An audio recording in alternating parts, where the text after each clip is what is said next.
पुणे जिल्ह्यातील दौंडमध्ये अजित पवारांना धक्का बसणार आहे। रमेश थोरात हे तुतारी हाती घेणार आहे, तसा निर्धार त्यांनी व्यक्त केलाय। तुतारीकडून उमेदवारी मिळावी यासाठी त्यांनी प्रयत्न सुरू केलेले आहेत। शरद पवार यांच्या राष्ट्रवादीकडून उमेदवारी मिळाली नाही तर अपक्ष निवडणूक लढणार असल्याचं थोरातांनी जाहीर केलंय। पुण्याच्या आंबेगाव विधानसभा मतदारसंघात महाविकास आघाडीची डोकेदुखी वाढली आहे। राष्ट्रवादी शरदचंद्र पवार पक्षाकडून देवदत्त निकम यांच्यासह रमेश येवले यांनी विधानसभेसाठी जोरदार शक्ती प्रदर्शन सुरू केले, तर दुसरीकडे ठाकरेंच्या शिवसेनेचे जिल्हाध्यक्ष सुरेश भोर यांनी सुद्धा उमेदवारी मिळावी अशी मागणी केली आहे।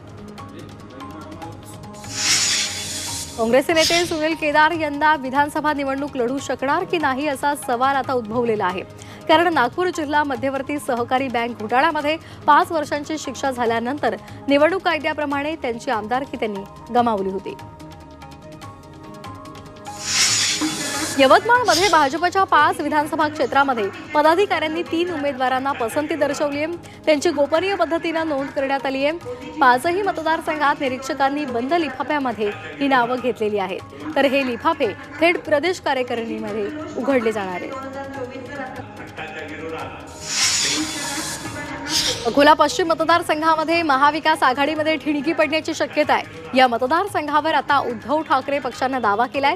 या मतदारसंघात तब्बल 6 वेळा या निवडणूक लढल्यानंतर काँग्रेसला यश न आल्यामुळे उद्धव ठाकरे पक्षाने या मतदारसंघावर दावा केलाय।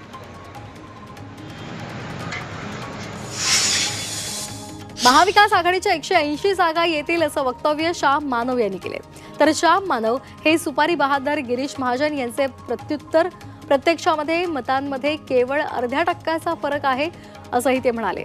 तर श्याम मानव हे सुपारी बहादर आहेत असं गिरीश महाजन यांनी म्हटलेलं आहे। विधानसभा निवडणुकीसाठी भाजपकडून जोरदार तयारी सुरू आहे। भाजपने प्रत्येक विधानसभेतील मतदारांसाठी प्रभारी नियुक्त केलेले आहेत। नाशिकमध्ये याचा आढावा घेण्यास सुरुवात झाली आहे। नाशिक पूर्वसाठी चित्रा वाघ, नाशिक पश्चिमसाठी नंदू महाजन, तर नाशिक मध्यसाठी खासदार स्मिता वाघ यांची नियुक्ती करण्यात आली आहे। अमित शहा यांच्या स्वबळाच्या वक्तव्यानंतर मुख्यमंत्री एकनाथ शिंदे, उपमुख्यमंत्री अजित पवार यांच्यामध्ये स्वाभिमान असेल तर ते योग्य निर्णय घेतील असा टोला रोहित पवार यांनी लगावलाय।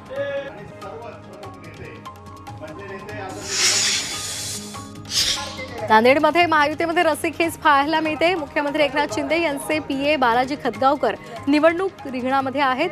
त्यांनी मुखेड विधानसभेवर दावा करत थेट भाजपचे विद्यमान आमदार तुषार राठोड यांना आव्हान दिले। खतगावकरांनी मुखेडमधून निवडणूक लढण्याची घोषणा केली आहे। माजी आमदार नरेंद्र दराडे यांचे चिरंजीव कुणाल दराडे यांनी विधानसभा निवडणुकीची तयारी सुरू केली आहे। कुणाल दराडे हे येवला विधानसभा मतदारसंघातून निवडणूक लढवायला इच्छुक आहेत। त्यांनी शिवसेनेचे आमदार किशोर दराडे यांच्या समवेत जयंत पाटील यांची मुंबईमध्ये भेट घेतली आहे।